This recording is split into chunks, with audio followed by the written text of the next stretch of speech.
ईश्वर की कृपा प्राप्त होने से पहले क्या होता है, पढ़िए ये कहानी।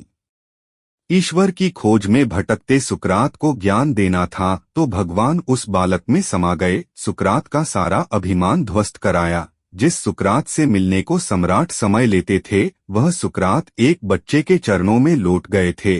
सुकरात समुद्र तट पर टहल रहे थे। उनकी नजर तट पर खड़े एक रोते बच्चे पर पड़ी। वो उसके पास गए और प्यार से बच्चे के सिर पर हाथ फेरकर पूछा, तुम क्यों रो रहे हो? लड़के ने कहा, ये जो मेरे हाथ में प्याला है, मैं उसमें इस समुद्र को भरना चाहता हूं, पर यह मेरे प्याले में समाता ही नहीं। बच्चे की बात सुनकर सुकरात विस्माद में चले गए और स्वयं रोने लगे। अब पूछने की बारी बच्चे की थी।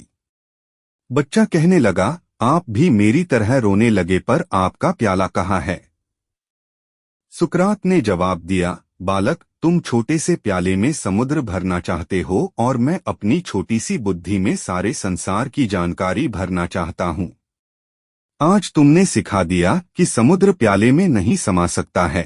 मैं व्यर्थ ही बेचैन रहा। यह सुनकर बच्चे ने प्याले को दूर समुद्र में फेंक दिया और बोला, सागर, अगर तू मेरे प्याले में नहीं समा सकता तो मेरा प्याला तो तुम्हारे में समा सकता है। इतना सुनना था कि सुकरात बच्चे के पैरों में गिर पड़े और बोले, बहुत कीमती सूत्र हाथ में लगा है। हे परमात्मा, आप तो सारा का सारा मुझ में नहीं समा सकते हैं, पर मैं तो सारा का सारा आप में लीन हो सकता हूँ। ईश्वर की खोज में भटकते सुकरात को ज्ञान देना था तो भगवान उस बालक में समा गए, सुकरात का सारा अभिमान ध्वस्त कराया। जिस सुकरात से मिलने को सम्राट समय लेते थे, वह सुकरात एक बच्चे के चरणों में लौट गए थे।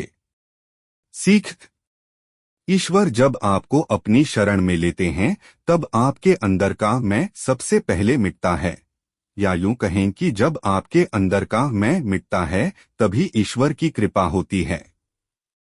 प्रस्तुतिः शुभम गुप्ता, हाथरस।